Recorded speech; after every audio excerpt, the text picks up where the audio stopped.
But I want you, we're just right across the street from Disneyland. Go over, set up a table in front of Disneyland, and count every person who comes into Disneyland, not for 1 day, 2 days, 3 days, 4 days, 5 days, 6 days, 7 days, 8 days, 9 days, and all of those people who walked through the gates of Disneyland, if they were children, if they were girls, you now have a picture of the scope of this problem. This is the reality that children right now, as we sit in a conference room here in the United States of America, that these children are facing right now as we speak. What these statistics do not tell us is that they do not reflect the number of children that are trafficked within their own countries during the course of a year. What this means for these children is sexual exploitation, day in, day out, 7 days a week. That's what their life consists of. No education, no hope, no dreams, no family, just abuse, constant abuse. It means hunger, abuse, disease, and typically the ticket out of that lifestyle, unless these children are rescued, is death. You think about that for a moment. These kids have been assigned a death sentence, is really what they've been assigned. Liang, a girl at our shelter, she was sold into sex slavery. After she escaped and made her way back home, she was forced to have an abortion because her family was ashamed of her. And it always confuses me, to tell you the truth, of why we would be ashamed of any victim. But they were ashamed, and so she was forced to have an abortion, from which she nearly died. The sex traders came hunting for her, and in a violent act of retaliation, burnt the family's home to the ground. But this girl has found freedom. That's what we're talking about. Freedom at Rafa House. I want you to look at the faces of human trafficking and abuse for a moment, with none of their eyes blurred out and no black bars over their eyes. I want you to look into the faces of these children. Both of these girls here are survivors of abuse. This is the youngest child that we have at our shelter. She's probably 3 or 4 years old. You know what these girls want to do with their lives? I want to tell you.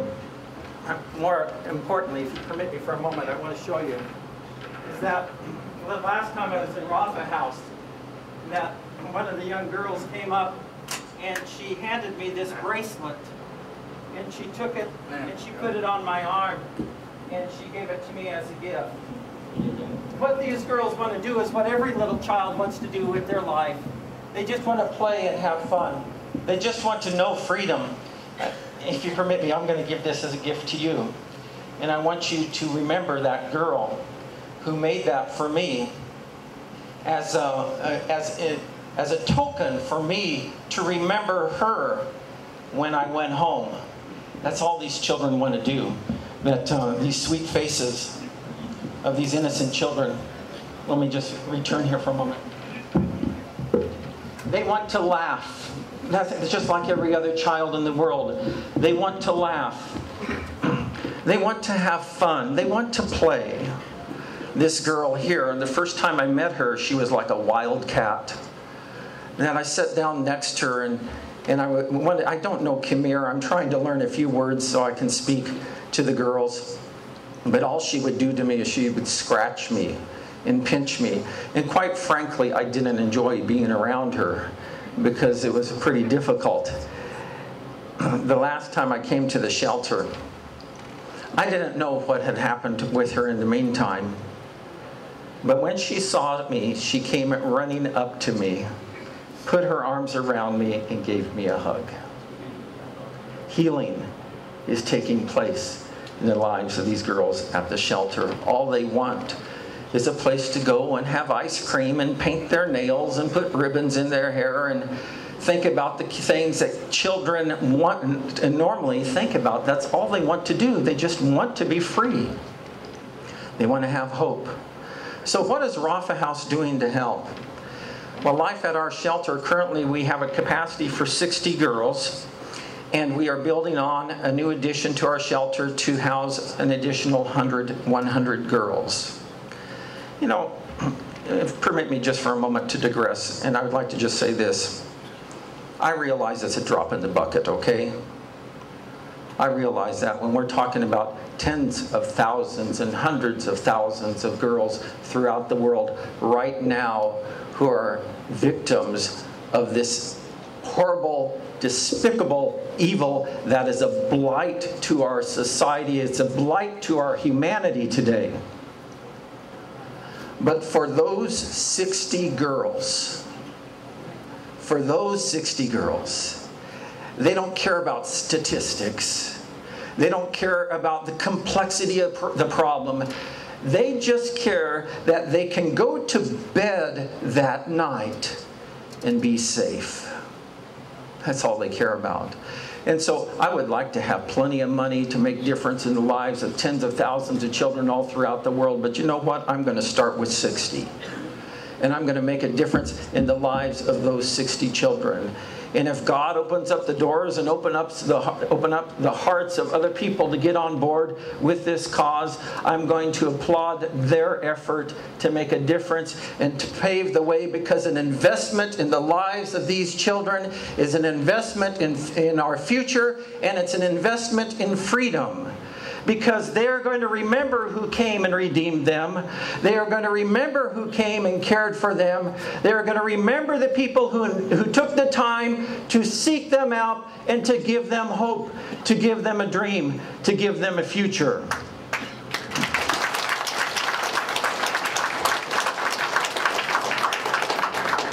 At our shelter, we provide these girls with continuing education.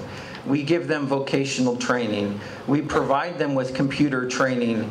We teach them the English language. I've developed a curriculum resource for their emotional recovery where we can take them through in a year's time and help them to process the pain that is locked deep into their hearts. As a matter of fact, even in America, that we are using this for survivors of abuse. Do you realize, by the way, just to put this in perspective, that 1 in 3 American women, 1 in 3 American women are survivors of abuse. Some sort of sexual abuse, incest, rape, molestation. And this is not an Asian problem. This is not an African problem. This is not an Eastern European problem. This is a human problem that we have to address. I've written 100 inspirational writings. I make no apologies. I'm solidly faith-based. I believe that faith continues to inspire me to seek to help out, sometimes against all odds. And I'm going to continue to plod forward in whatever difference that I can make for these kids.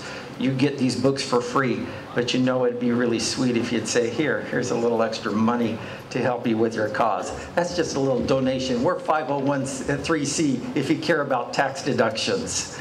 So, you know, at the shelter, what the real problem, and also with rescue, and Aaron knows this probably better than any of us, is the whole issue of relapse. You rescue the kids, but then what? What do you do with the kids once you have them set free? You put them in a shelter, but then what? You can't just warehouse those kids for the rest of their lives.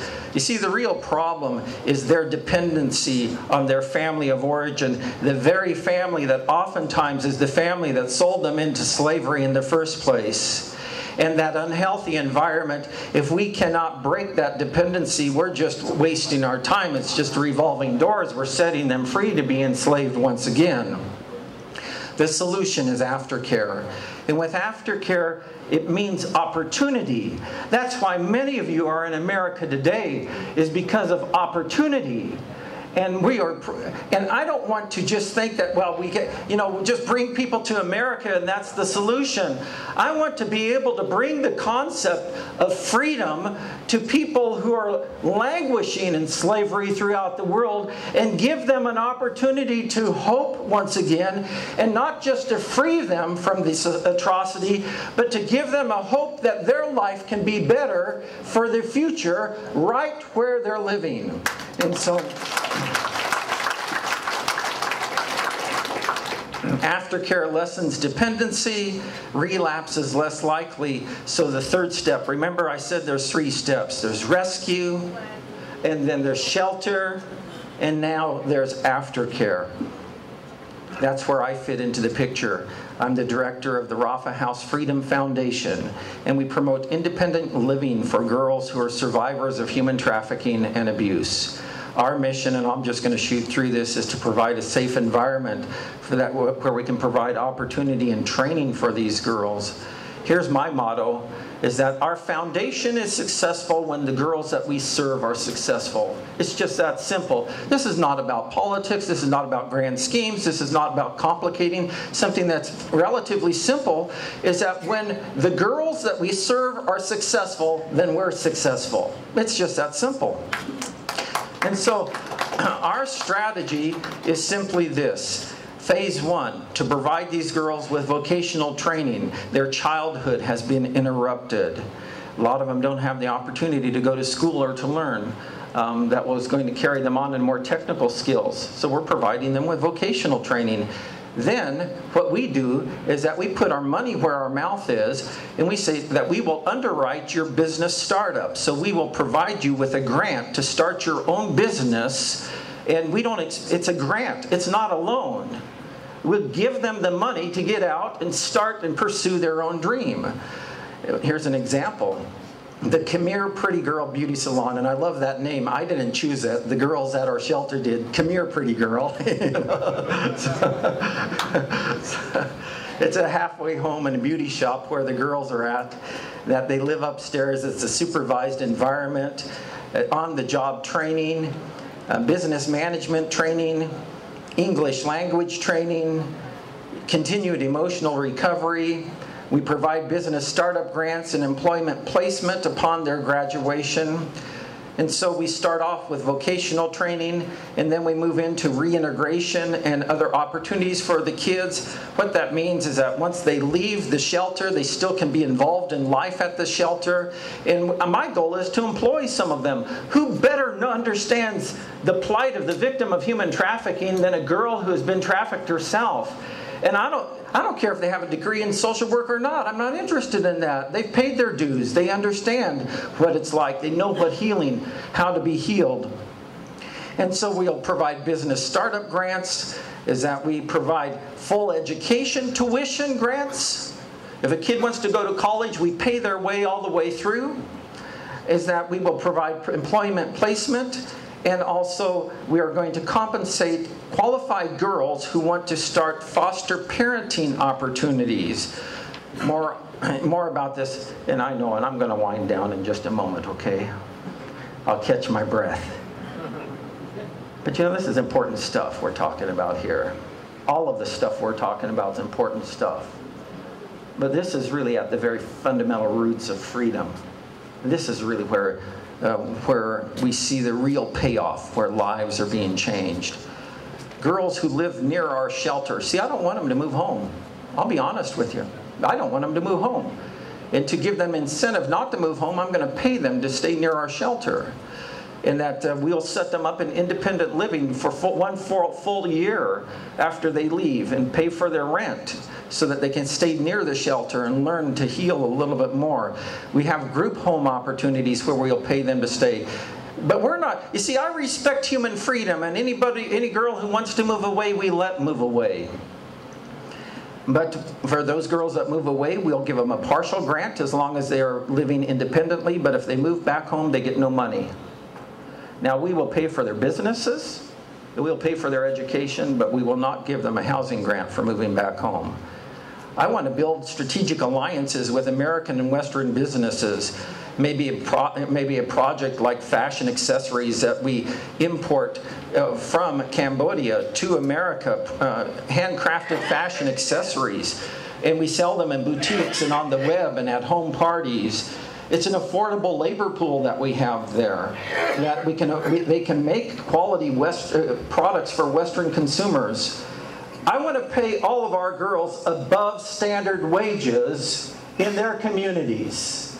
I want to make it the type of incentive that being associated with Rafa House is something that people want to be associated. There is no blight, there's no stigma, but we are paying our girls above standard wages. I want to share those profits with Rafa House itself so that we can continue on with our work. And I want to share those profits with compassionate capitalists who understand that investing in freedom in other parts of the world is probably the wisest investment America can make.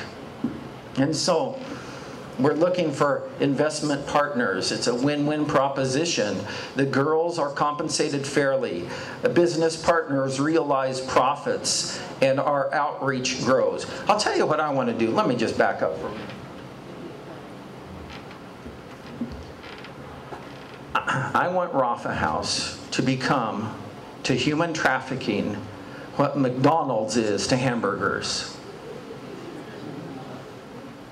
You know what I mean by that? Is that every place there's a market, you'll find there's a McDonald's. And every place where there is a hotbed of human trafficking and this blight is upon a country, I want a Rafa House shelter to be in that place to provide the children of that country with hope. Vietnam, Thailand, Burma, Sri Lanka, India, China, Africa. I don't care where it is, and I don't care what color of skin the kids have.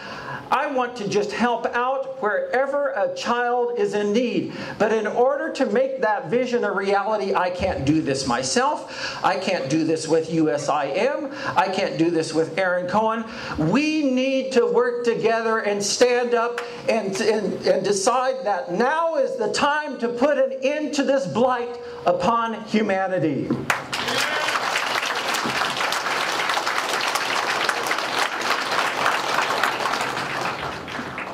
Here's the recipe for failure. The Hmong community goes off and does their thing. The Vietnamese community goes off and does their thing. The Cambodian community goes off and does their thing. Aaron does his thing. Dennis does his thing, and I do my thing.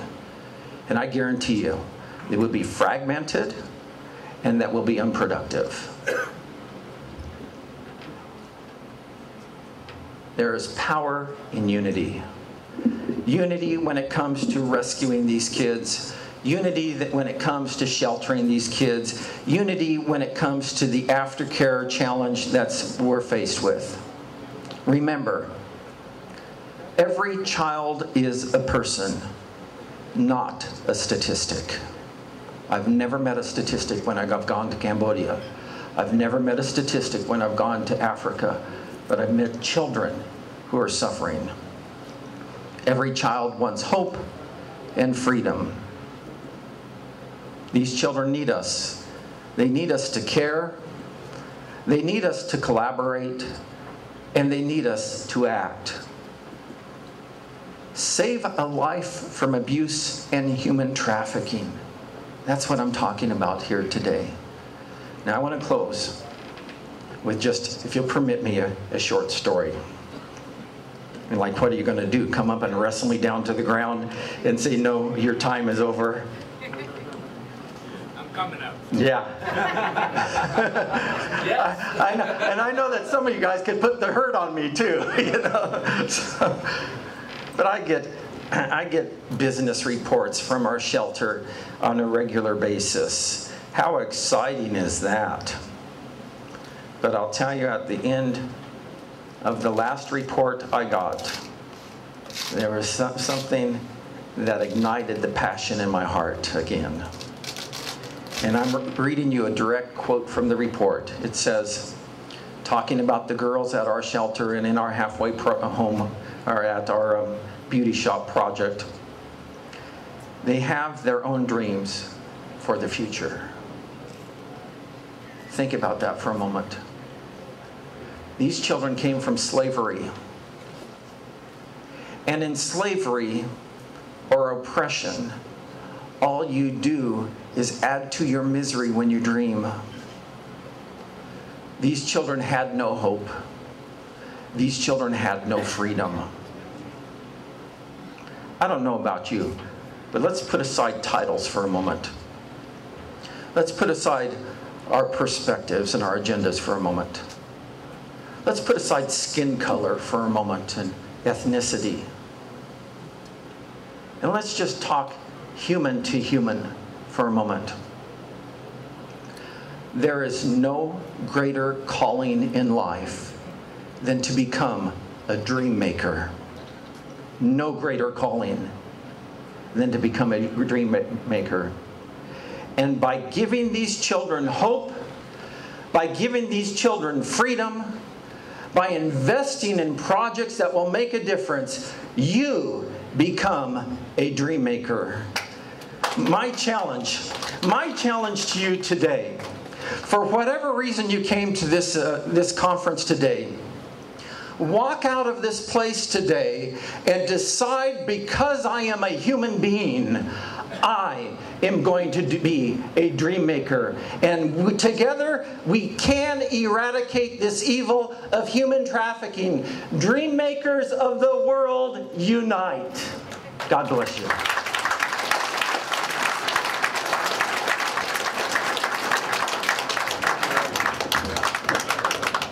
Thank you very much, Mr. Decker.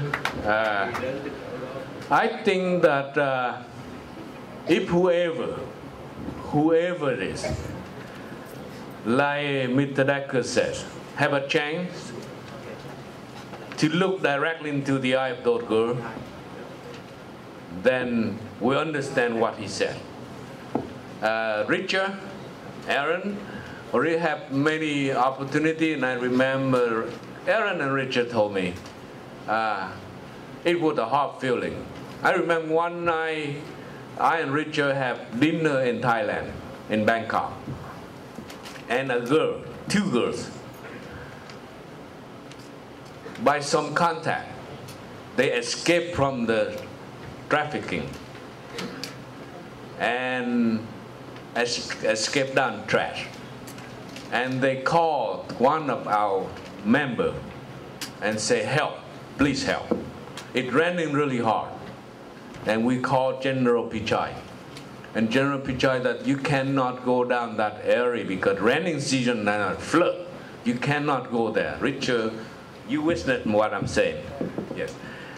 And Richard and I stand in the rain and making, sorry. Charlie, sorry. I don't know why I call him Richard all the time. Yeah, sorry, Charlie. But he and I making call. Finally, we talked to General Pichai.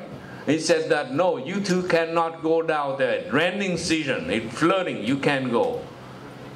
So we call Mr. Chairman Nguyễn Hữu Chánh in America from Bangkok and say, what should we do?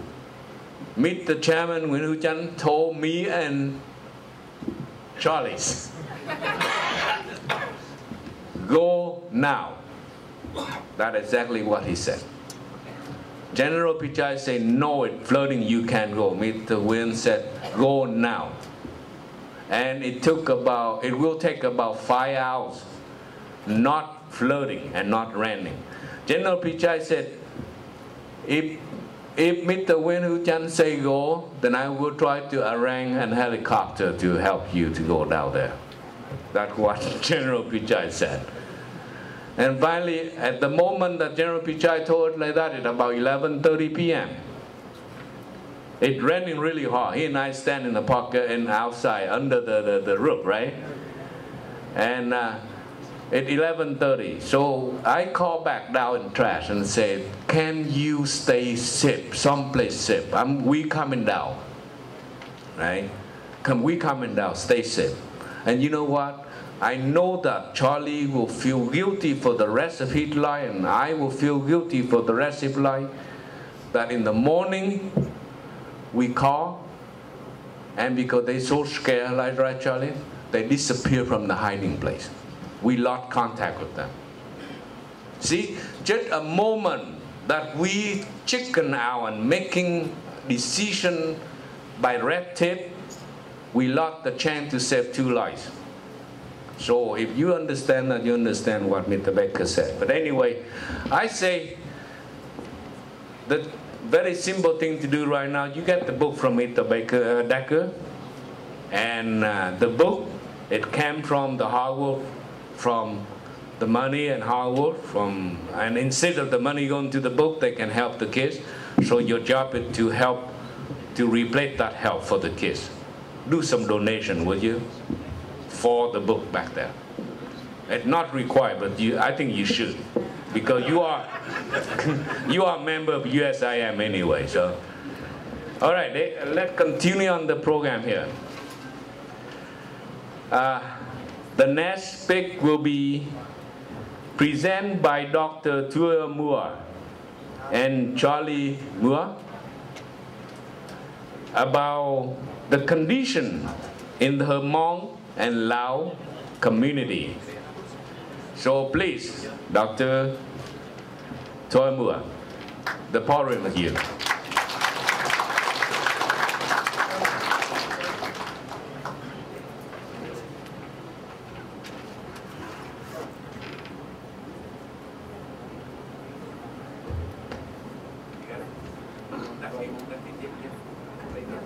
Good afternoon, ladies and gentlemen. Thank you so much for the Honorable Wen Ho Chan, Dennis Ketron, and the board members for allowing me to come here and talk a little bit about the condition and the background of the Hmong and Lao in the situation that facing the community right now back home. I understand that we all know about the Vietnam War. Let me do a little bit exercise here. How many of you knows about the Vietnam War? Please raise your hand. Thank you. That means almost about 90% of this room knows about the Vietnam War. Now another question. How many of you knows about the secret war in Indochina? Please raise your hand. We have very few, right? And I understand that many of us here have been serving in that secret war, including General Pichai. He's fighting with us in the battlefield. So I'm happy that he's here today. As we all know, the secret war is not a war between our Laotian people. It is the war between the superpower, namely America, United States of America. In 1960, the U.S. came into Laos to fight the communist expansion in Indochina. And that's the very first time that they recruit the Laotian and the Hmong people to fight the secret war in Indochina. And that's not the Laotian war, it's the American war. This is the end result that we face today, and nowadays we still face this issue, this problem. Before I go further, let me describe a little bit about Laos so you know the background about Laos. Laos is a small country lies in between China, Vietnam, Burma, Thailand, and Cambodia. It's a landlocked country, very small landlocked country. There's no interest to the world. There are about 3 million people in 1975, and now it's about 6 million people. The country of Laos consists of 68 ethnic groups, minority groups. And we classify into 3 largest groups. The Lao Lung, the lowland Lao, is consisted of the largest population in Laos. The Lao Kang is known mostly the Khmer group. It's the second largest population in Laos. And the third group is the Lao Sung. Lao Sung is the highland Lao, mostly Hmong, consists about 15% of the Laotian population. And the Hmong is the one that plays the secret war in Laos. And I would like you to know that the secret war in Laos dominated by American, play and fight by the Hmong people. In 1960, the first time the U.S. involved in Indochina War, Laos and Hmong were recruited to fight the secret war. In 1960, Colonel Bill is the first American CIA to come to Laos to recruit the Hmong to fight the secret war. The so-called legal Vietnam War is openly in Vietnam, but the secret war is in Laos. The U.S. government promised to provide guns and weapons to fight the communist expansion in the area. Suddenly, the peace agreement came out in 1962. But with that peace accord agreement in Paris in 1962, the Americans continued to support the Hmong freedom fighters to fight against the communist expansion in the area. According to the U.S. State Department volume and classified volume number 12 in the late 1960s, the U.S. officially approved the secret war in Laos, and support the secret war through the USAID, the U.S. aid agency.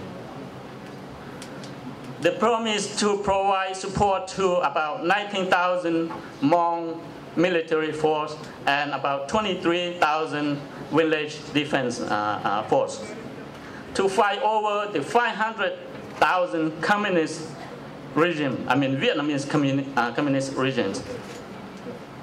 With that reason, in 1964, 63, and 64, they already spent nearly per year, and in 1963 alone, they spent about 13 million to support the secret war in Laos. In 1964, they spent about 14 million more to support the secret war in Laos under the leadership of General Wang Pao. With that reason, the Hmong continued to fight the communist expansion in Indochina.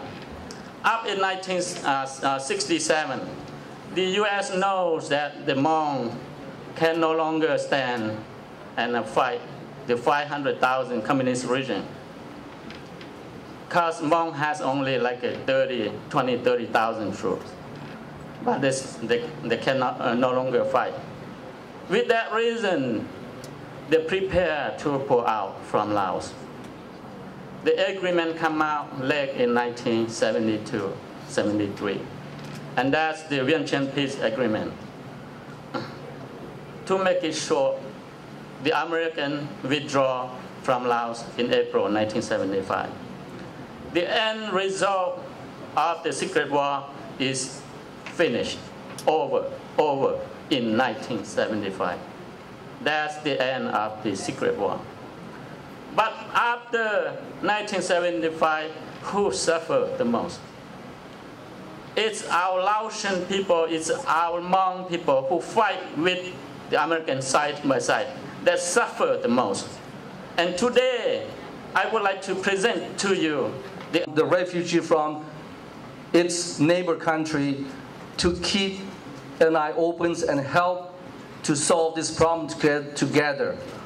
So hopefully these will be clear enough, or maybe I'm going to leave some of my business card right here too, and my address. If anybody want to know more, I have more of this cassette, not on just only this.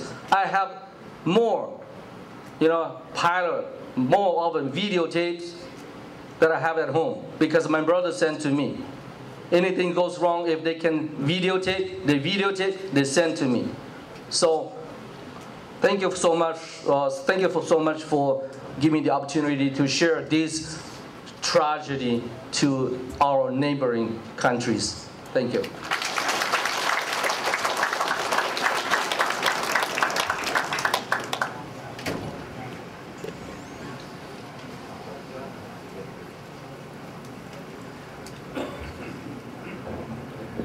Yeah, we are here today, and we can't believe that we continue on, and the agenda continue on to talk about how we can be better with our human race. Not just Hmong, not just Vietnamese suffer in Vietnam, not just kids suffer in Sudan, not just the dream that Rafaha want to be bigger and bigger and bigger so can help more kids, but right in America, just like you said, we are having problem too. So the next speaker, I would like to invite Dottie Laster, human trafficking law enforcement trainer, to talk about exactly what Mr. Decker said, human trafficking in USA.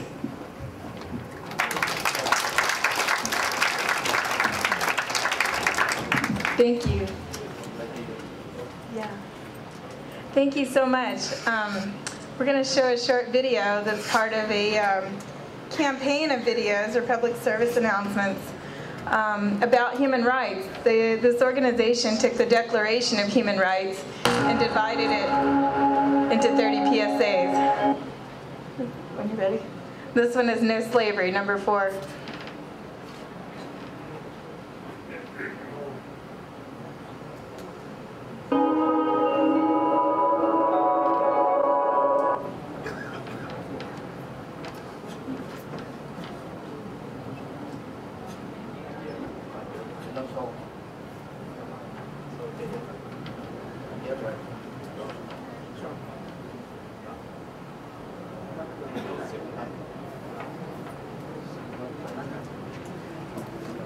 Remember that human rights can be shortened to something where anyone can understand.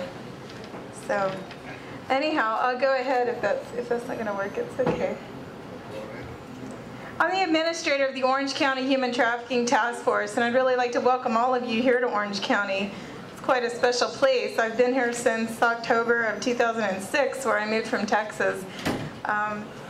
I feel quite fortunate to have such a tie to both states, as many of the cases I worked on both in Texas and here in California have been connected. And of course, they're connected outside the United States too. So the issue of trafficking is local and global.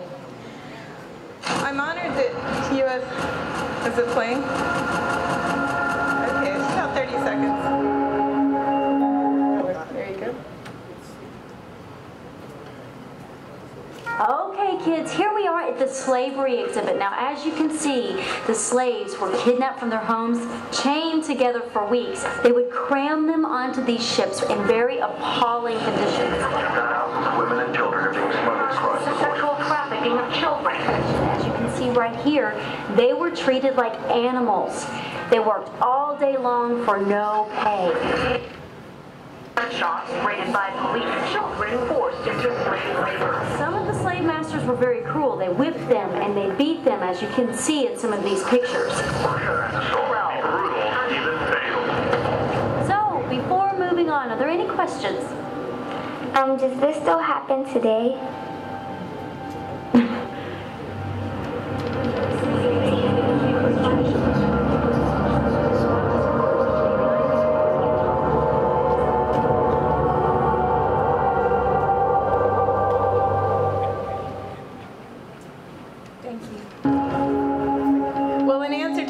Question, of course, yes it does, and it doesn't happen somewhere else. It happens everywhere, no matter where you are in the world.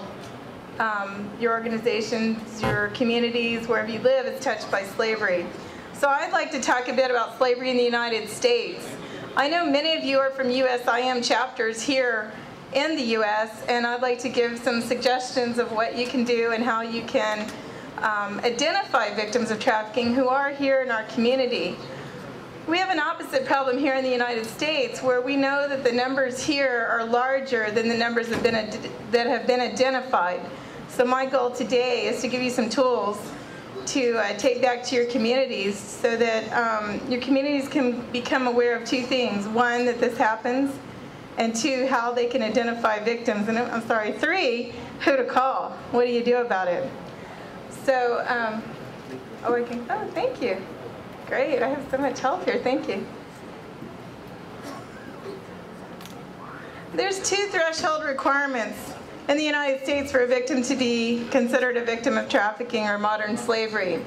Was the person held in service of another, whether it was for labor or commercial sex acts?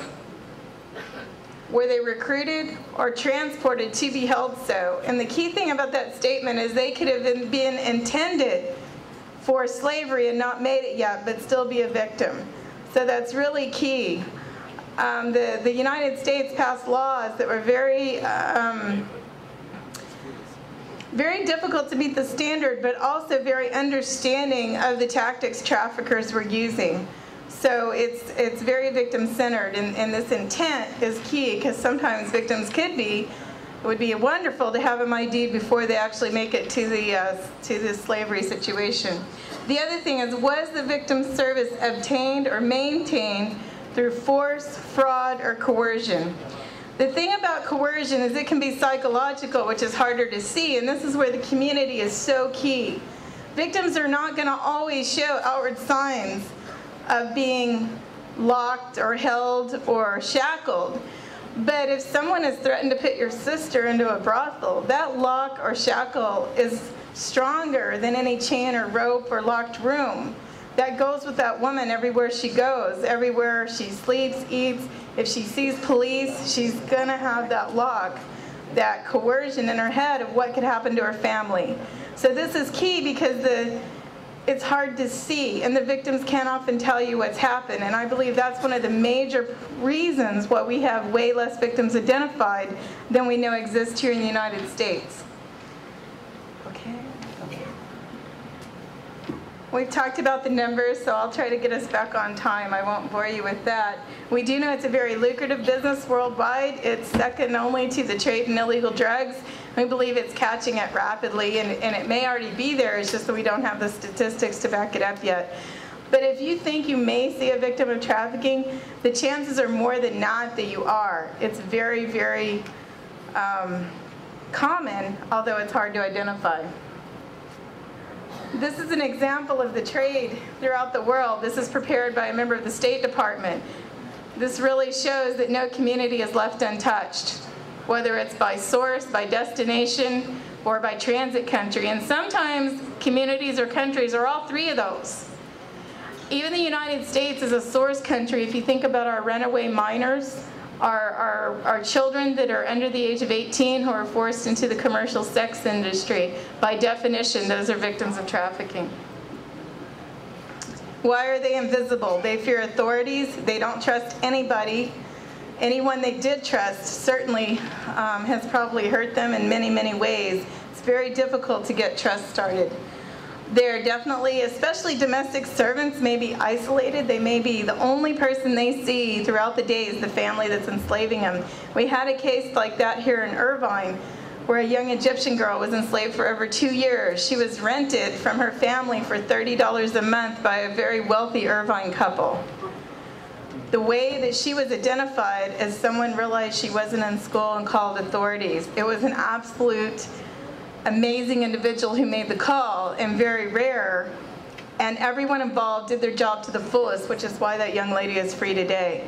But it can be that slight. That's why I ask USIM chapters to really take this on in their communities and educate anyone you come in contact with of what that small call could do to rescue someone from freedom. Most of them don't speak English. They don't even know where they are sometimes because they're moved so often. So it's very difficult to have them have an understanding of where they are. And the big thing is the last point, which is why I showed the public service announcement. And when I work directly with victims, I find this to be a key thing that helps them to understand that we really want to help and what actually happened to them. They do not believe that they have rights in the United States. They've been told that they're here illegally, they're criminals, they're prostitutes, they're whatever the traffickers have been telling them. And they honestly believe this, and they believe they did something wrong. So as soon as they understand that they have rights anywhere in the world, and especially in the United States, only then will they allow us to help them. I'm sure many of you can think of more examples of what people are trafficked for. This is a short list. Could be anything where someone is exploiting labor or service from another. They're kept controlled by things such as starvation, burning, fear for their family members. They might show examples of what they did to someone else who tried to escape. Many of the coercion and psychological torture tactics work quite well. I know an example in Houston. A room of 80 women was never allowed to sleep in the dark. They ate, worked, and slept in the same place, and this was a brothel. That fact of being extremely exhausted, to never have actually slept, to always be fearful of getting called up next, does a whole lot to take the soul away and leave the body able to work. Many crimes surround trafficking. It could be money laundering, could be drug trafficking, pornography, definitely smuggling. Someone could start out as being smuggled and then turn into a trafficking victim. So when we're talking about trafficking and you go back to your communities to speak about it, it's really key to let them know this isn't one crime. This is a large organization of crimes. This is a concerted collaboration of multiple criminal activities. What can USIM chapters do? They can serve as intermediaries in helping to detect victims of trafficking. They can educate your communities. As you saw, you were handed out posters. These are free and available to anyone to be distributed in multiple languages where you live. You can hang them up in bus stops, restrooms, police stations, medical clinics, any place where someone who sees this could know that there is help available for them. They also can engage community organizations. Carrie's absolutely right. None of us can do this together. We all need multiple collaborations from attorneys, law enforcement, medical doctors, psychological counseling, shelter, even cash assistance, refugee resettlement association or organizations. The list is extensive of the help that's available and the number of organizations that need to work together. Every city that has a USIM chapter could create this, or we can connect you with one that's existing so USIM can play their part. I know here locally in Orange County, USIM has been an amazing resource for us. I can call in a moment's notice and get a translator or interpreter for a language that I could not have anticipated we'd need. We've used office space. We've learned about cultural considerations and things like that.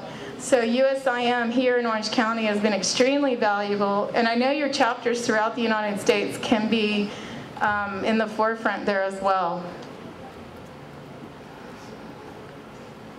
You can build community awareness in many ways, and the USIM headquarters will be glad to provide you technical assistance to do so.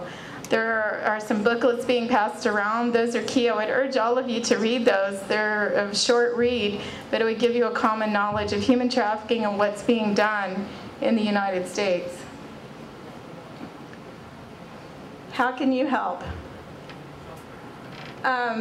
We're working with USIM to set up trainings for each chapter.